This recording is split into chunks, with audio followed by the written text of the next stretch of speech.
Kągi, dabar mes pasikalbėsim apie šventę. Šiandien Lietuva švenčia, nuo ryto švęs iki vakaro. 20 metų mes esame NATO ir tai yra garantija, Lietuvos valstybingumo garantija. Tai yra labai svarbu.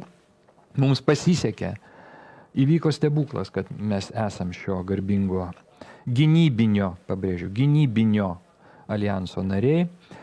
Ir aišku, yra ką prisiminti per tos 20 metų, nuo ryto iki vakaro per valstybinį transliuotoją, aš būtent tik šitą radio stotį klausau vaikščiodamas, tai nuo ryto iki vakaro propaganda liejasi laisvai, vien apie tai, visi dalinasi prisiminimais. Na, šventė yra šventė. Šiandien švenčiam NATO, po kelių dienų švęsim Velykas, bet aš manau, tos šventės yra tikrai tolygios.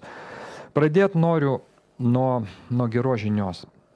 Lietuva išlieka patikima Jungtinių Amerikos valstijų partnerė ir tai skelbia Krašto apsaugos ministerija ir Lietuvoje yra JAV kariai ir jie pasiryžę reikalui esant be abejo guldyti savo galvas už Lietuvą, už mūsų laisvę ir nepriklausomybę. JAV yra viena pagrindinių Lietuvos partnerių karinės įrangos įsigijimų srityje ir Lietuva yra prisipirkusi labai daug karinės technikos iš amerikiečių ir toliau perka. Todėl mūsų šalis yra nuolat JAV lyderių giriama už patikimumą.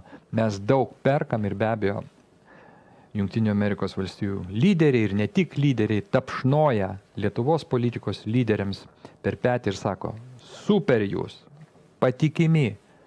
Pirkite ir toliau ir pirkite dar daugiau. Mes sudarysime galimybės. Ir Lietuva perka ir pirks. Ir tai yra iš tikrųjų gražu. Na ir ką?